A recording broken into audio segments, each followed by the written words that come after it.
नमस्कार दोस्तों, मैं विनय भंडारी।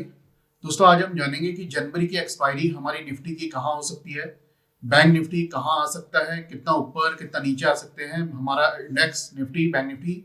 ये जानने की कोशिश करेंगे जनवरी की एक्सपायरी में। और ये भी जानने की कोशिश करेंगे कि 2024 में बाजार क्या रह सकता है, डाउन साइड रह सकता है, अपसाइड रह सकता है। डाउन साइड रह सकता है तो कितना डाउन साइड रह सकता है, अपसाइड रह सकता है तो कितना अपसाइड रह सकता है, इसे समझने की कोशिश करेंगे। और ये भी जानने की कोशिश करेंगे कि कौन से सेक्टर्स बूम कर सकते हैं 2024 में, कौन से सेक्टर्स में तेजी आ सकती है, इसे भी समझने की कोशिश करेंगे। ओके, और हमें क्या करना चाहिए, किस तरह से अपना ट्रेड प्लान करना चाहिए, कैसे अपना हेज करना चाहिए पोर्टफोलियो, इसे भी समझने की कोशिश करेंगे। ओके, तो आप लोगों से रिक्वेस्ट है, जो लोग नए हैं चैनल में, चैनल को सब्सक्राइब करने के बाद बेल आइकन पे क्लिक करिएगा, जिससे लेटेस्ट अपडेट्स आपको मिलते रहें। ओके, और लाइक जरूर करिएगा, काफी मेहनत करते हैं हम आप लोगों के लिए, तो प्लीज लाइक जरूर करिएगा। तो मैं आपको लेके चलता हूँ अपनी कंप्यूटर स्क्रीन की तरफ। ये देखिए, ये मैं लेके आ गया आपको अपनी कंप्यूटर स्क्रीन में। अब यहां हम निफ्टी देख रहे हैं। सबसे पहले ये देखिए, इसने हमें यहां बाय बनाया था निफ्टी ने, और उसके बाद से एक बढ़िया मूवमेंट आप देखिए, कहीं भी हमें रेड कैंडल बीच में देखने के लिए नहीं मिली है। और अब यहां इसने एक सेल बनाना स्टार्ट कर दिया। सेल बनाना स्टार्ट मतलब हमें सेल नहीं मिला है, लेकिन यहां से हमें लगता है कि बाजार खराब हो सकता है। हमारे को एक सिग्नल मिल गया है कि यहां से खराब हो सकता है, नीचे आ सकता है। ओके, और अभी आने वाले कुछ दिन में मेरे को लगता है कि जैसे ये सेल बना हुआ दिख रहा है हमें, ऐसे ही यहाँ पर हमें सेल बना हुआ मिल जाएगा आने वाले कुछ दिन में। तो हमने क्या करना है, कैसे काम करना है, पहले जनवरी एक्सपायरी को समझेंगे कि जनवरी एक्सपायरी में मेरा व्यू क्या है। केवल एजुकेशन के हिसाब से आपने इसे समझना है। एजुकेशन के हिसाब से मुझे क्या लगता है कि बाजार कहाँ आ सकता है। ओके, तो अब अगर मैं अपनी बात करूं तो मुझे लगता है हमारा जो निफ्टी है 21,000 से लेकर 21,200 के बीच में आ सकता है। 21,000 से 21,200 इसके बीच में आ सकता है जनवरी एक्सपायरी में। सही है। मुझे क्यों ऐसा लगता है कि 21,000 से 21,200 तक आ सकता है, तो देखिए मैं आपको बताता हूँ। आप लोगों को मैंने पहले भी बताया है। मैं यहाँ पे लगाता हूँ फिबोनाची। सही है, मैंने यहाँ पे फिबोनाची लगाया, लो पकड़ता हूँ मैं, बिल्कुल लो। ये हमारा लो लगा था और ये मैंने हाई पकड़ लिया। सही है, लो और हाई मैंने ले लिया। अब यहाँ अगर हम देख रहे हैं तो हमें क्या दिख रहा है, हमारा ये एक रिट्रेसमेंट लेवल दिख रहा है 21,130। दूसरा लेवल ये दिख रहा है 20,695। तो पहले तो हम इसी को कंसिडर करेंगे कि भाई ये जो लेवल है 21,130, इसके आसपास बाजार आ जाए। पहले तो हम इसी को कंसिडर करने की कोशिश करेंगे। तो सही है, पहले तो हम इसी लेवल को कंसिडर करेंगे। तो ये जो लेवल है इसके आसपास, बिल्कुल एक्यूरेट नहीं समझते हैं हम समझते हैं इसके आसपास आ सकता है। तो इसके आसपास मैंने यही लेवल पकड़ लिया कि 21,000 से 21,200 के आसपास आ सकता है, ऐसा मेरे को लगता है जनवरी की एक्सपायरी में। तो रिट्रेसमेंट यहाँ तक हो सकता है हमारे बाजार का। जो मूवमेंट हमें दिख रहा है यहाँ, थोड़ा सा रिट्रेस हो सकता है इस लेवल के आसपास से। तो इस हिसाब से मेरे को लगता है जनवरी में हमारा बाजार, हमारा जो निफ्टी है, इस लेवल पर आ सकता है। यही हम बैंक निफ्टी भी देख लेते हैं एक बार कि भाई बैंक निफ्टी कहाँ तक आ सकता है। तो ये देखो, ये बैंक निफ्टी लगा है। तो ये मैं इसके ये सब डिलीट करता हूँ पहले ड्राइंग्स। अब मैं इसमें भी एक फिबोनाची लगाऊंगा और देखूंगा। ये देखो, अब ये मुझे क्या बता रहा है बैंक निफ्टी कहाँ तक आ सकता है। ये आ सकता है यहाँ पर 47,104। तो मेरा जो लेवल रहेगा वो यही रहेगा, 47,000 से 47,200, 300 ले लो। तो ये बैंक निफ्टी है, तो थोड़ा सा रेंज बड़ी रखनी चाहिए इसमें। तो 47,300, तो ये मेरी रेंज रहेगी बैंक निफ्टी के लिए। अब ये जो मूवमेंट बना है बैंक निफ्टी में, ये थोड़ा सा रिट्रेस हो सकता है, थोड़ा सा नीचे आ सकता है बाजार जनवरी की एक्सपायरी में, ऐसा हम समझेंगे। ओके, तो फिर ये तो हो गया जनवरी का व्यू मेरा कि भाई जनवरी में मुझे क्या लग रहा है बाजार कहां पर आ सकता है, किस रेंज पर आ सकता है। ओके, अब हमें क्या समझना है कि भाई 2024 में बाजार क्या हो सकता है, कितना मूवमेंट ले सकता है, कितना ऊपर जा सकता है, कितना नीचे जा सकता है, इसे समझना है। तो देखिए, ये कैसे निकालते हैं हम कि कितना ऊपर जा सकता है पूरे साल में, कितना नीचे आ सकता है। ये निकालने का बिल्कुल सिंपल तरीका है। हमें क्या देखना होता है, इंडिया विक्स इंडिया विक्स देखेंगे तो कितना है, इंडिया विक्स है 13 के पास में। ये हमें यहाँ दिख रहा है इंडिया विक्स 13 के पास में। तो हम क्या कंसीडर करते हैं, इसके हिसाब से इंडिया विक्स के हिसाब से हम बाजार को पकड़ सकते हैं कि भाई जो हमारा निफ्टी है, मैं निफ्टी लेके चलता हूँ, इसी सेम को आप बैंक निफ्टी में भी लगा सकते हैं। हमारा जो निफ्टी है ये अभी है 21,700 के पास में, तो ये अप साइड में कितना 13% अप जा सकता है और डाउन साइड में कितना 13% डाउन आ सकता है। सही है, तो नीचे में जो आ सकता है यहाँ आ सकता है, अप साइड जा सकता है 13%। ये जो कैलकुलेशन रहता है ये हमारा रहता है इंडिया विक्स के अकॉर्डिंग। इंडिया विक्स के अकॉर्डिंग हमें लगता है कि बाजार हमारा अप साइड में 13% अप जा सकता है और डाउन साइड में 13% डाउन आ सकता है। ओके, तो अब यहाँ से अगर हम 21,700 से इसका 13% निकालते हैं तो कितना होता है, ये देख लेते हैं। 21,700 2,800 पॉइंट के तक जा सकता है, प्लस 21,700, तो हमारा अप साइड में बाजार जा सकता है 24,500 तक। निफ्टी हमारा 2024 में 24,500 जा सकता है, ये अप साइड का व्यू है। और ऐसे ही अगर मैं डाउन साइड का व्यू पकड़ता हूं तो आता है 21,700 माइनस 2,800, 18,900। ये मैक्स टू मैक्स लेवल है कि भाई मैक्स टू मैक्स अगर हम समझते हैं विक्स के अकॉर्डिंग कि भाई बाजार हमारा नीचे इतना आ सकता है। आज की डेट के हिसाब से बता रहा हूँ, ये क्या है, आज की डेट के हिसाब से बाजार हमारा अगर हम कैलकुलेशन करते हैं तो अप साइड में 24,500 जा सकता है निफ्टी, डाउन साइड में 18,900 आ सकता है। ये आज का कैलकुलेशन है। कल निफ्टी जो अलग रहेगा उसका कैलकुलेशन विक्स से अलग रहेगा। महीना खत्म होगा तो उसके बाद कहाँ है बाजार, उसका कैलकुलेशन अलग रहेगा। 2 महीने बीत गए, 2 महीने के बाद कैलकुलेशन अलग रहेगा, तो पूरा कैलकुलेशन सब अलग रहेगा। आज के हिसाब से अगर मैं कैलकुलेशन करता हूँ विक्स के अकॉर्डिंग तो मुझे लगता है बाजार हमारा 24,500 जा सकता है, डाउन साइड में 18,900 आ सकता है। सही है, तो ये हमारा हो गया जनवरी के लिए आज के हिसाब से कि कितना हमारा बाजार अपसाइड जा सकता है, कितना नीचे आ सकता है। ओके, वैसे भी हम देख रहे हैं कि कुछ मैन्युफैक्चरिंग यूनिट्स जो चाइना में थी, चाइना की मैन्युफैक्चरिंग यूनिट्स इंडिया में शिफ्ट हो रही है, हांगकांग की मैन्युफैक्चरिंग यूनिट्स इंडिया में शिफ्ट हो रही है। तो इंडिया के लिए बहुत बढ़िया स्कोप है, अभी इंडिया का बाजार बढ़िया है।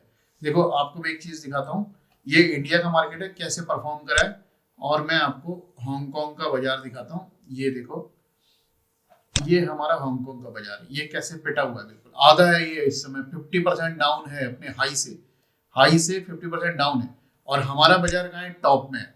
तो हमारा मार्केट जो है बढ़िया है अभी, इन्वेस्टमेंट्स के लिए, ट्रेडिंग के लिए, सब चीज के लिए बढ़िया है। लेकिन अभी हाई पर है, तो हाई पर जब रहता है तो इन्वेस्टमेंट के लिए हमने बहुत फूक के कदम रखने होते हैं कि भाई कहाँ पर पैसे लगाएं, कितना लगाएं, उसे समझना होता है।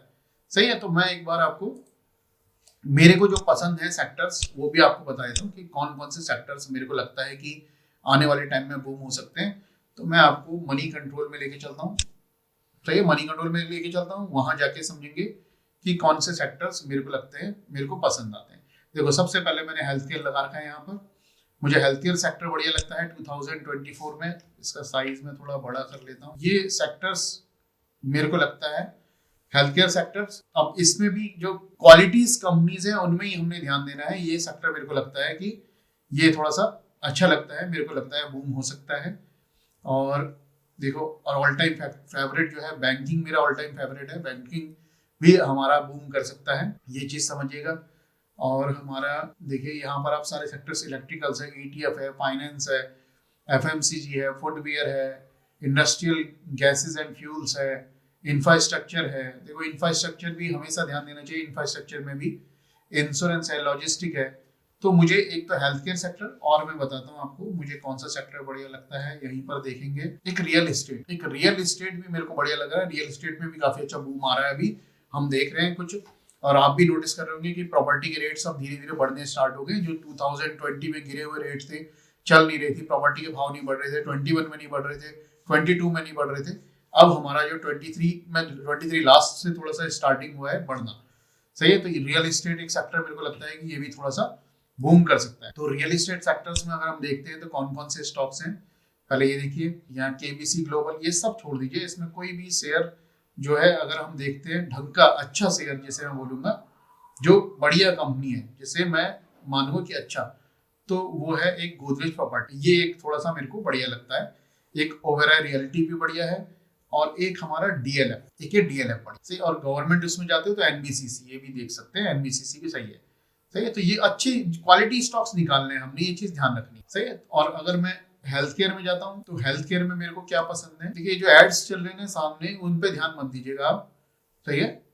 एड्स जो चल रहे हैं सामने इन पे आपने ध्यान नहीं देना। तो यहाँ अगर मैं देखता हूँ तो मेरे को हेल्थ केयर में क्या पसंद है, एक है एबॉट इंडिया, महंगा शेयर है लेकिन बहुत बढ़िया कंपनी है, बहुत बढ़िया कंपनी है, सही है। और मैं बताता हूँ मेरे को क्या पसंद है इसमें, अबाउट मेरे को पसंद है। और देखिए एक मेरे को ये जाइडस लाइफ पसंद है, जाइडस लाइफ भी अच्छी कंपनी है जाइडस लाइफ। और इसके अलावा एक एफडीसी भी बढ़िया है, डॉक्टर रेड्डी मेरे को पसंद आता है, फाइजर अच्छा लगता है, फाइजर भी बढ़िया कंपनी है मेरे हिसाब से, मुझे लगता है कि फाइजर भी बढ़िया है। और मैं बताता हूँ आपको एक सनोफी, ये भी बहुत बढ़िया कंपनी है, मेट्रोपोलिस भी बढ़िया है, सही है। और इसके अलावा ग्लेनमार्क बढ़िया है। और हम देखते हैं तो एक सिप्ला बहुत बढ़िया कंपनी है, सिप्ला हो गया। और लुपिन हो गया, लुपिन बढ़िया है, सिप्ला बढ़िया लगता है मेरे को।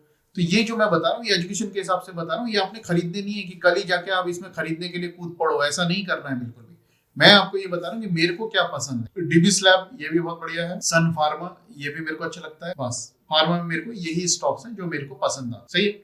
इसके अलावा और कौन सा सेक्टर मेरे को पसंद है, देखो सॉफ्टवेयर आईटी सर्विसेज, ये तो सभी जानते हैं कि अच्छा है, तो ये हमेशा एड्स पे ध्यान मत दीजिएगा, जो यहाँ एड्स दिख रहे हैं सामने आपको। अब ये जो कंपनीज है इनमें भी देखो, विप्रो बहुत बढ़िया कंपनी है, विप्रो, टीसीएस बढ़िया है, विप्रो बढ़िया है। और अगर हम देखते हैं तो एक इन्फोसिस बढ़िया लगता है मेरे को, एक एचसीएल टेक्नोलॉजी बढ़िया लगता है, एक इसमें टेक महिंद्रा होगा, एक टेक महिंद्रा से लॉन्ग टर्म के लिए लेते हैं तो टाटा एलेक्सी भी मेरे को बढ़िया लगता है। तो ये हो गए हमारे आईटी सर्विसेज जो है, ये भी मेरे को अच्छा लगता है। आईटी कंपनीज, आईटी के जो सेक्टर्स है उसमें से ये पसंद है मेरे को। और ट्रेडिंग में जाते हैं तो ट्रेडिंग में ट्रेडिंग सेक्टर में अगर हम जाते हैं तो एमएमटीसी सही है, एक एमएमटीसी। तो मेरे को जो सेक्टर पसंद है मैं आपको स्पेसिफिक यहाँ भी बता देता हूँ कि मुझे कौन से सेक्टर्स पसंद है जो मेरे को लगता है कि आने वाले टाइम में जिसमें बूम हो सकता है। सबसे पहले तो हेल्थ केयर, ये मेरे को बढ़िया लगता है। सेकंड हो गया आईटी, ये मुझे बढ़िया लगता है। तीसरा हो गया बैंक्स, बैंकिंग सेक्टर जो है हमारा, सही है। उसमें से भी सिलेक्टेड बैंक्स लेने हैं, प्राइवेट बैंक्स, गवर्नमेंट बैंक्स नहीं, प्राइवेट बैंक्स पे ध्यान देना है हमने, सही है। हेल्थ केयर हो गया, आईटी हो गया, बैंक्स हो गया। और फिर मेरे को एक एआई, आर्टिफिशियल इंटेलिजेंस से रिलेटेड जो स्टॉक्स हैं वो भी मेरे को पसंद है। और फिफ्थ मेरे को ईवी, इलेक्ट्रिक व्हीकल्स, ये स्टॉक्स बढ़िया लगते हैं। तो मेरे को अभी फिलहाल यही सेक्टर एक बढ़िया लगता है, जिसमें से मेरी जो चॉइस रहेगी 2024 के लिए ये रहेगा health care sector. Health care sector मेरे को बढ़िया लगता है, बाकी ये सब भी पसंद है, लेकिन अगर बेस्ट बोलेंगे मेरे को पसंद तो सबसे ज्यादा पसंद इस समय हेल्थ केयर में, हेल्थ केयर सेक्टर मेरे को ज्यादा अच्छा लगता है मेरे हिसाब से, सही। बाकी आपको कौन कौन से सेक्टर पसंद है, कौन कौन से स्टॉक्स पसंद है, वो कमेंट बॉक्स में आप कमेंट करके बताइएगा कि कौन कौन से सेक्टर्स आपको पसंद है। और निफ्टी आपको कहाँ लगता है जनवरी की एक्सपायरी में, ये भी कमेंट करके बताइए। और बैंक निफ्टी कहाँ लगता है जनवरी की एक्सपायरी में, ये भी कमेंट करके बताइए। और साल के आखिरी में 2024 दिसंबर में हम कहाँ देख रहे हैं निफ्टी बैंक निफ्टी, वो भी आप बताइएगा। ओके, तो ये हो गया हमारा इसमें सेक्टर वाइज की कौन कौन से सेक्टर हमें पसंद है। अब हमने क्या करना चाहिए, किस तरह से हमने काम करना चाहिए, कैसे काम करना चाहिए। देखो सबसे पहले अभी हम क्या देख रहे हैं कि बाजार एकदम हाई पर है, तो अब हमने जो काम करना है अपनी क्वांटिटी जो है लो रखनी है, लो क्वांटिटी रख के काम करना है। पहली चीज हमने ये ध्यान रखनी है। दूसरी चीज हमने क्या ध्यान रखनी है, हैज, अपनी पोजीशन, जो भी हम पोजीशन बनाएंगे उसे हैज करेंगे। कैसे हैज करते हैं वो भी मैं आपको थोड़ा सा एक बिल्कुल सिंपल बताऊंगा। हैजिंग की बहुत सारी स्ट्रेटजीज हैं, बहुत सारी स्ट्रेटजीज होती है, करीब 30-35 स्ट्रेटजीज तो मेरे को ही पता है, 30-35 स्ट्रेटजीज के आसपास तो मेरे को पता है हैजिंग की। लेकिन मैं आपको एक सिंपल एक तरीका बताता हूँ कि क्या, जैसे सपोज मेरे को लगता है कि यहाँ से निफ्टी हमारा ऊपर जा सकता है, तो हैज का एक तरीका बता रहा हूँ मैं, बिल्कुल सिंपल, जो इजीली आपको समझ में आएगा। मैं ज्यादा कॉम्प्लिकेटेड नहीं बता रहा हूँ, सिंपल तरीका बता रहा हूँ। मेरे को अगर लगता है कि यहाँ से बाजार ऊपर जाएगा तो मैं क्या करूंगा, मैं इसमें क्या करूंगा, 21,697 चल रहा है, 697, सही है। यहाँ पर तो मैं क्या करूंगा, इंडेक्स को बाय करूंगा, सही है। मैं फ्यूचर बाय कर सकता हूँ या फिर मैं निफ्टी 20 भी बाय कर सकता हूँ, अगर मेरे पास फंड बड़ा है तो मैं 20 भी बाय कर सकता हूँ, वरना मैं यहाँ पर फ्यूचर को बाय कर सकता हूँ, सही है। फ्यूचर को अगर मैं बाय करता हूँ, फ्यूचर हमारा है 21,779, ये हमारा फ्यूचर है। अगर मैं फ्यूचर लेता हूँ ये सोच के लूंगा कि भाई ऊपर जाएगा, लेकिन जैसे मैंने बताया बाजार काफी चल चुका है, हो सकता है नीचे आ जाए, हो सकता है नीचे आ जाए। तो मेरे को इसके साथ में क्या करना है, एक तो दूर का कॉल सेल करना है, सही है। कॉल जो रहेगा वो ओटीएम का रहेगा और एक मेरे को ओटीएम का पुट बाय करना, सही है। ये स्ट्रेटजी मैं बनाऊंगा। एक तो मैं क्या करूंगा, कॉल सेल करूंगा। दोबारा बता देता हूँ क्लियर तरीके से। सपोज मैंने 21,779 में फ्यूचर को मैंने बाय किया, तो ये फ्यूचर को अगर मैं बाय कर रहा हूँ 21,779 में, तो मैं क्या करूंगा, एक ओटीएम का कॉल को सेल कर दूंगा और एक ओटीएम के पुट को मैं बाय कर, सही है।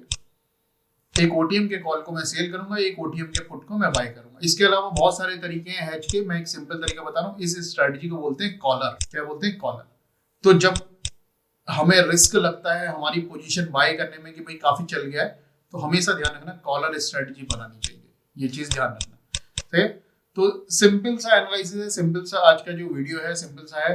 बस मेरी रिक्वेस्ट है कि जितने भी लोग चैनल में आए हैं पहली बार, चैनल को लाइक कीजिएगा, सब्सक्राइब कीजिएगा, और कोई भी आपका क्वेश्चन है, कुछ भी आप पूछना चाहते हैं किसी भी चीज को लेके, तो कमेंट करिएगा, आपको हम उसका रिप्लाई देंगे।